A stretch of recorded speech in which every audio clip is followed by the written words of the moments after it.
Bonjour mes bien-aimés en Christ, j'espère que vous allez tous bien par la grâce de Dieu. Aujourd'hui, nous allons continuer notre enseignement sur l'identité de notre Seigneur et Sauveur Jésus de Nazareth. Le message précédent portait sur le sanctuaire de Dieu et nous avons promis de parler du sanctuaire original et de l'arrivée de Jésus de Nazareth au ciel. Mais j'aimerais m'excuser. Aujourd'hui, nous allons continuer parce que le Seigneur m'a mis à cœur de continuer d'enseigner sur l'identité de son Fils bien-aimé jusqu'à Nazareth. Et après tout, on va parler du sanctuaire original et l'arrivée au ciel de notre Seigneur et Jésus de Nazareth. Il y a eu des gens, jusqu'à présent, il y a des gens qui ont des doutes sur l'identité exacte de notre Seigneur Jésus de Nazareth. Donc nous allons lire la parole, que dit la parole de Dieu, que dit la Bible. Donc, il y a des gens qui pensent aujourd'hui au ciel, il y a juste une seule personne assise sur son trône, qui est en même temps le Dieu le Père, le Dieu le Fils et le Dieu le Saint-Esprit. Et c'est cet enseignement qu'on essaie de prouver au monde que ce n'est pas ça. C'est pas ça, parce que la parole de Dieu ne se contredit pas. La parole de Dieu ne se contredit pas, mes bien-aimés.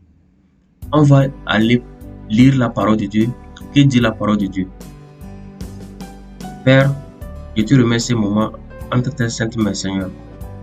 Guide-moi, guide mon esprit, que ton Esprit Saint contrôle toutes choses maintenant, Seigneur. Dispose les cœurs des gens, Seigneur Père, afin que, Seigneur, nous tous, nous enseigne ta parole, au nom de ton Fils bien-aimé, Jésus de Nazareth. Amen. Mes frères et sœurs en Christ, il est très important de connaître l'identité de Jésus de Nazareth. Si tu ne connais pas Jésus de Nazareth, beaucoup de faux messagers, beaucoup de prophètes, beaucoup de pasteurs, beaucoup des hommes de Dieu vont chercher à vous nuire parce que vous ne connaissez pas l'identité de Jésus de Nazareth. Donc, il est très important actuellement de prendre vos Bibles et de lire avec moi.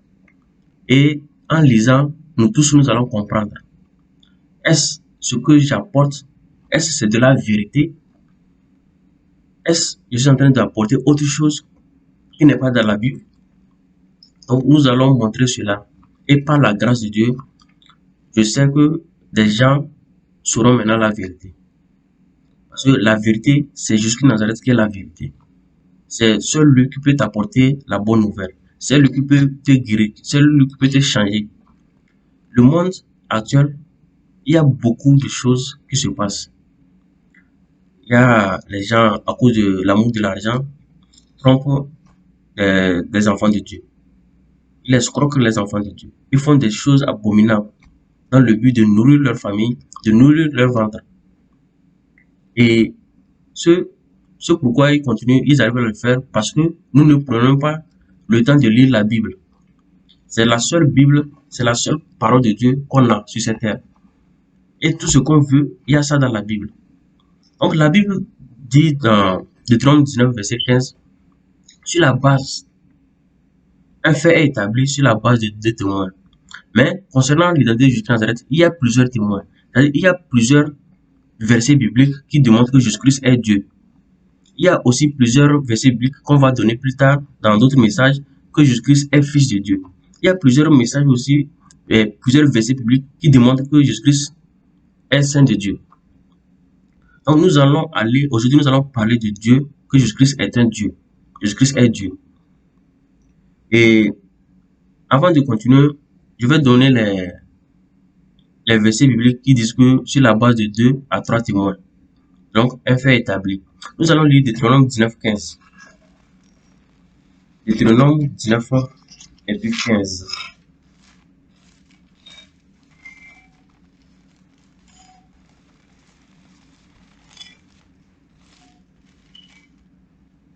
Deutéronome 19, verset 15. S'il vous plaît, ouvrez vos Bibles en même temps que moi et on va lire ensemble. Et verset 15. Deutéronome 19, verset 15. Je lis la parole de Dieu. Un seul témoin ne suffira pas contre un homme pour constater un crime ou un péché. quel qu'il soit, un fait ne pourra s'établir que sur la déposition de 2 ou de 3 témoins. Amen. Je reprends. Un seul témoin ne suffira pas contre un homme pour constater un crime ou un péché. Quel qu'il soit, un fait ne pourra s'établir que sur la déposition de 2 ou de 3 témoins. Amen. Nous allons lire Matthieu 18, 16 encore. Il dit la même chose. Matthieu 18, 16. Matthieu 18, 16 dit quoi? Matthieu 18, 16 dit, mais s'il ne t'écoute pas, prends avec toi une ou deux personnes, afin que toute l'affaire se règle sur la déclaration de 2 ou de 3 témoins.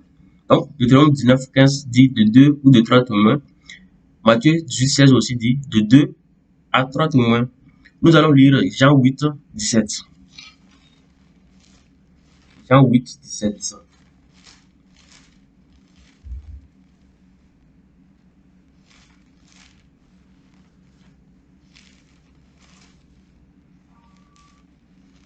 Jean 8, 17.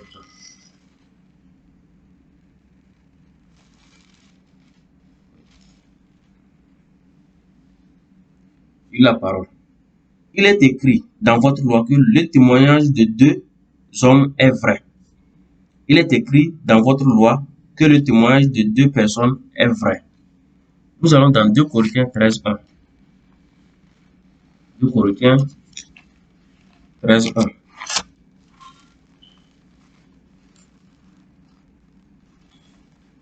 2 Corinthiens 13, 1.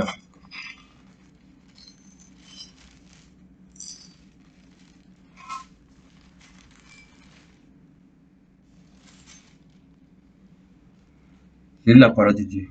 Je vais chez vous pour la 3e fois. Toute affaire se réglera sur la déclaration de 2 ou de 3 témoins. Amen. Donc, ici, il y a Deutéronome 19, 15, 2 Corinthiens 13, 1, Jean 8, 17, Matthieu 18, 16, qui parle des 2 ou des 3 témoins. Donc, maintenant, le fait établi, on a plusieurs témoins ici, plusieurs chapitres qui parlent de la même chose. Maintenant, nous allons parler de Jésus-Christ de Nazareth. Nous allons dire que Jésus-Christ est Dieu et on va aller dans les Écritures. Prouver cela. Afin qu'il n'y ait plus de confusion dans le corps du Christ. Que tout le monde soit capable de déclarer. Parce que les gens ont honte de dire que Jésus-Christ est Dieu. Ils ont peur. Peut-être qu'ils ont peur de leurs voisins, ou bien des musulmans, ou bien des non-chrétiens.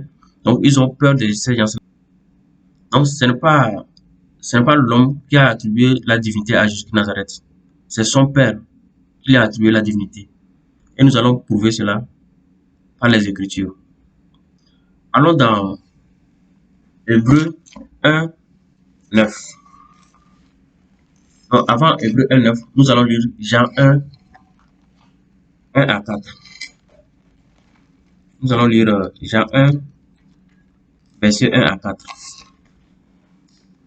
Jean 1, verset 1 à 4. Au commencement était la parole. Et la parole était avec Dieu. Et la parole était Dieu. Je reprends. Au commencement était la parole. Et la parole était avec Dieu. Et la parole était Dieu. Elle était au commencement avec Dieu. Toutes choses ont été faites par elle. Et rien de ce qui a été fait n'a été fait sans elle. En elle était la vie, et la vie était la lumière des hommes. Amen. Je reprends. Au commencement était la parole, et la parole était avec Dieu, et la parole était Dieu. Et souvenez-vous, dans notre message, on avait dit que Jésus-Christ est la parole de Dieu. Donc, ici, nous voyons que la parole était avec Dieu, et la parole était Dieu. Donc, Jésus-Christ était Dieu. Elle était au commencement avec Dieu. Toutes choses ont été faites par elle, et rien de ce qui a été fait n'a été fait sans elle. Donc, nous avons dit que c'est Jésus-Christ qui a créé. Ce n'est pas une honte de déclarer que c'est Jésus-Christ qui a créé la terre et les cieux. C'est la parole qui les décrit. Donc, mes frères et sœurs, ayons le courage d'être démontrés aux non-croyants que c'est notre Seigneur Jésus-Christ de Nazareth qui a créé toutes choses sur la terre. L'homme ne peut pas comprendre cela. Mais Ésaïe dit quoi? Les pensées de Dieu ne sont pas nos pensées et les voix de Dieu ne sont pas nos voix. Mais la parole de Dieu, c'est la vérité et la vie. Donc, on dit, elle était au commencement avec Dieu. Toutes choses ont été faites par elle et rien de ce qui a été fait n'a été fait sans elle. En elle était la vie et la vie était la lumière des hommes. Amen. Nous allons voir, ça c'est le premier fait ça. Mais on va chercher des témoins qui diront les mêmes choses. Nous allons voir cela. Allons dans Hébreux 1, 9. Donc, Hébreux 1, 9 dit quoi? Mais on va commencer au niveau de 8. On dit, mais il a dit au Fils, ton trône, ô Dieu, est éternel. Le sceptre de ton règne est un sceptre d'équité. Tu as aimé la justice et tu as haï l'iniquité. C'est pourquoi, ô Dieu, ton Dieu t'a oint d'une huile de joie au-dessus de tes égaux. Et encore, toi, Seigneur, tu as au commencement fondé la terre et les cieux sont l'ouvrage de tes mains. Amen. Donc, on vient de lire dans Jean 1, 1. On vient de lire ça. Donc, il y a maintenant deux témoins. Deux versets qui disent la même chose. Donc, mais il a dit au Fils, ton trône, ô Dieu, est éternel. Le sceptre de ton règne est un sceptre d'équité. Tu as aimé la justice et tu as haï l'iniquité. C'est pourquoi, ô Dieu, ton Dieu t'a oint d'une huile de joie au-dessus de tes égaux. Mais bien aimé en Christ, Jésus-Christ est Dieu. Il est la parole de Dieu. Il est Dieu. N'ayez pas honte de déclarer cela avec vos proches. Et nous allons lire Psaume 45, verset 7. Psaume 45, verset 7.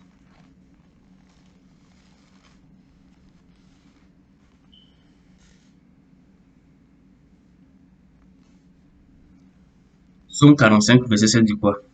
Ton trône, ô Dieu, est à toujours, le sceptre de ton règne est un sceptre d'équité. Tu aimes la justice et tu hais la méchanceté. C'est pourquoi, ô Dieu, ton Dieu t'a oint d'une huile de joie par privilège sur tes collègues. Amen. La parole de Dieu est tellement merveilleuse. Donc, actuellement, on a plusieurs témoins. La parole de Dieu déclare que Jésus-Christ est Dieu. Et c'est Dieu lui-même qui appelle Jésus-Christ Dieu. Ouais, non. Nous allons lire Colossiens 1, 15 à 23 pour comprendre aussi. Colossiens 1, 15 à 23. Colossiens 1, 15 à 23.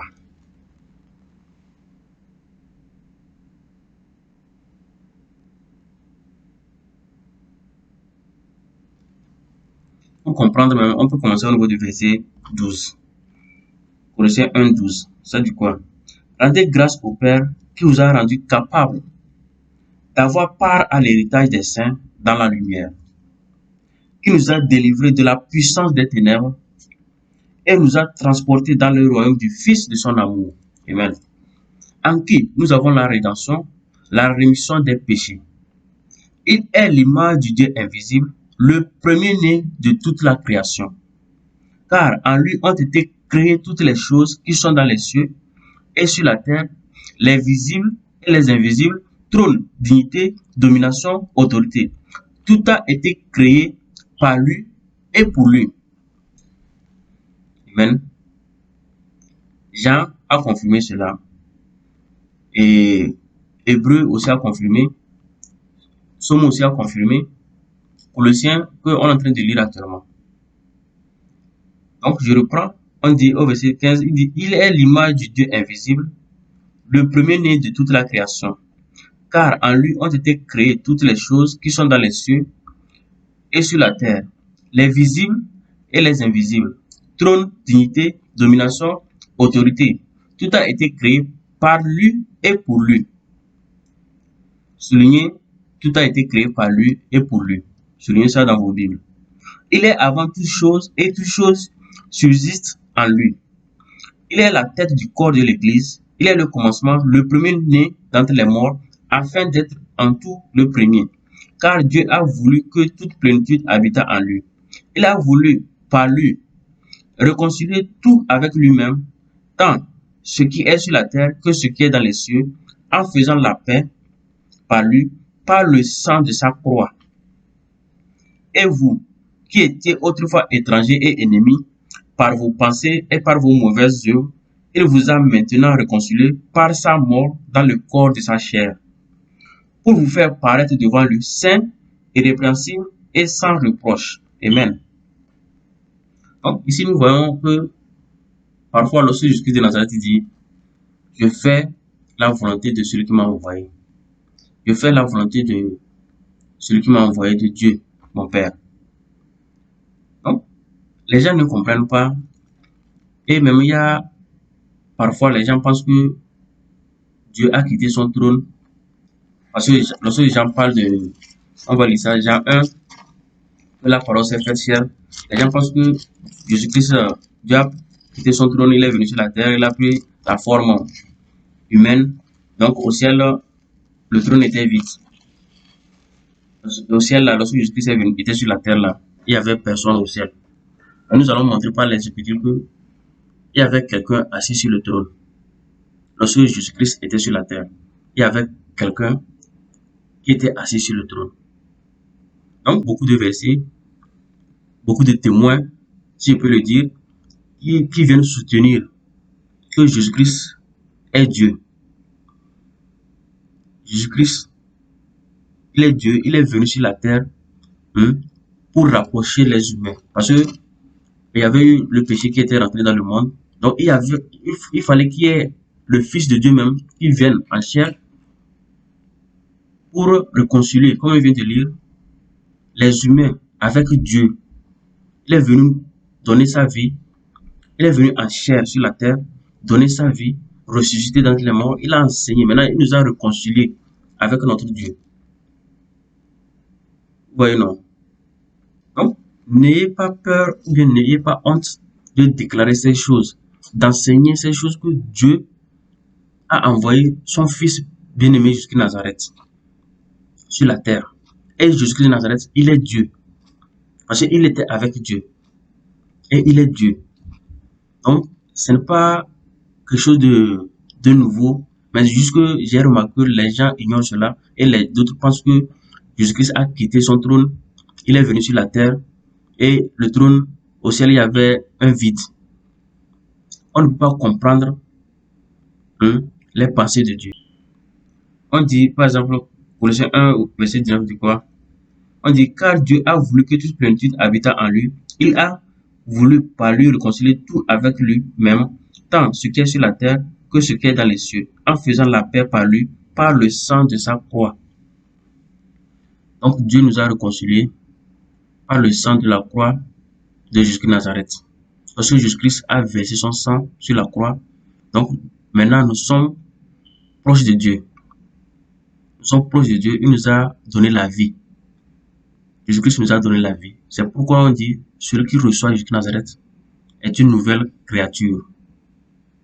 Lorsque tu acceptes Jésus-Christ de Nazareth dans ta vie, tu acceptes de suivre Jésus-Christ de Nazareth, d'abandonner toutes choses, par exemple l'idolâtrie, aller chez les marabouts, aller chez les pasteurs juste pour avoir des révélations, aller consulter les démons, les esprits mauvais.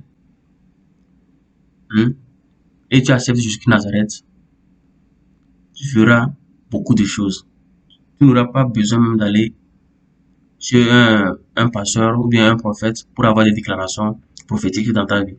Pour que le prophète te prédise que dans 5 ans, dans une année, tu auras tant. Prie, mon frère, prie, ma soeur. Ne laisse pas quelqu'un te dominer. Jésus-Christ de Nazareth t'a rendu libre. Tu es libre, tu n'es plus esclave d'une personne. Donc, mes bien-aimés en Christ, à partir d'aujourd'hui, je sais que vous serez fiers de déclarer que notre Seigneur Jésus de Nazareth est Dieu.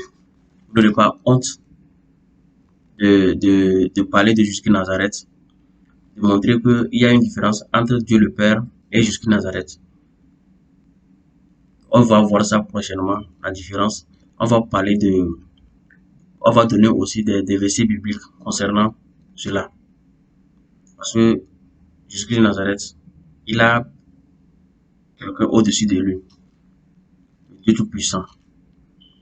Donc, pour ceux qui aimeraient prendre des notes et sur les versets que j'ai lus,